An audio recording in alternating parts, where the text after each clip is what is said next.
Bonjour, c'est Marie-Pierre, coach humaniste global. Je réponds ici à une question qui m'a déjà été posée, qui est jusqu'à quel âge est-ce que ça a du sens de consulter en coaching et d'effectuer un accompagnement en coaching? Eh bien, en coaching humaniste global, sachez qu'il n'y a absolument pas d'âge, car dans ce type de coaching, l'objectif, ça peut être vraiment de mieux vivre et pas simplement d'atteindre un objectif très haut la barre, professionnellement ou personnellement, ou un objectif sportif. Mais par exemple, le fait de vieillir, c'est associé à un tas de pertes et ça peut questionner sur le sens de la vie. Alors en coaching humaniste global, passer les transitions de vie et pouvoir avancer dans le temps avec toutes les pertes que ça implique, des pertes de capacité physique, même des pertes matérielles, des pertes au niveau des proches.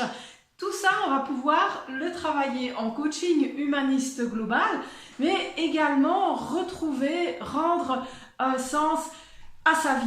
Et pour ça, il n'y a pas besoin d'être dans une activité professionnelle, il n'y a pas besoin d'être toujours actif au sens classique du terme. Mais dans ce cas-là, lorsqu'on est dans ce questionnement de qu'est-ce que je fais de ma vie, un petit peu dans une attitude de, au final, quoi que je fasse par rapport à ce qui me reste à vivre, ça ne vaut pas la peine, eh bien sachez qu'en coaching humaniste global, on va pouvoir le travailler. Comment est-ce qu'on va travailler ça? Eh bien simplement, on va revenir à vos valeurs. On va questionner ce qui est important pour vous, les valeurs qui sont fondamentales pour vous dans la vie. Parfois c'est clair, parfois on connaît nos valeurs, parfois on ne les connaît pas. Pratico-pratique, eh bien, nous partons d'une liste de valeurs. Il y en a 250, 300, ça dépend un petit peu des listes.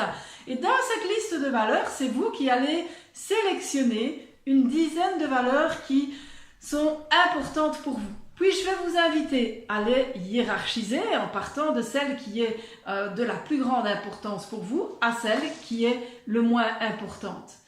Après ça, on va se questionner sur dans ma vie actuelle, est-ce que dans mes actions de tous les jours, je nourris bien ces valeurs? Parfois c'est le cas, parfois ce n'est pas le cas. Et déjà là, on va se mettre en chemin vers ça qui est hyper important, c'est de réaliser, de concrétiser, de poser des actes concrets qui sont l'expression de nos valeurs. Et déjà ça peut rendre du sens à la vie. Alors on va examiner ensemble, tiens, dans ma vie actuelle, est-ce que je me mobilise, est-ce que je donne vie à ces valeurs?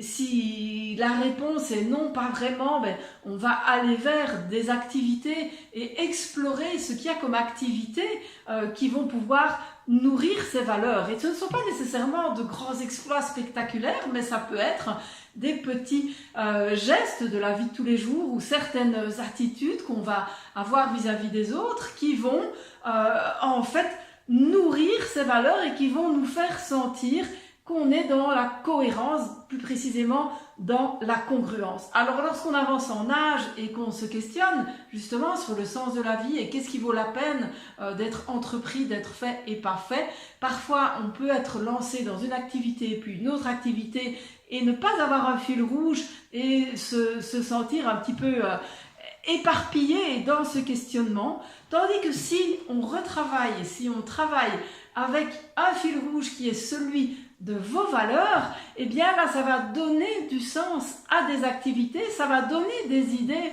pour créer des activités et comme elles nourrissent vos valeurs, eh bien ça va davantage nourrir votre vie, l'ensoleiller et vous permettre à tout âge de reprendre goût à la vie ou de lui rendre une étincelle, de lui rendre quelque chose qui est plus optimiste, qui a plus de consistance et qui va pouvoir être présent au quotidien.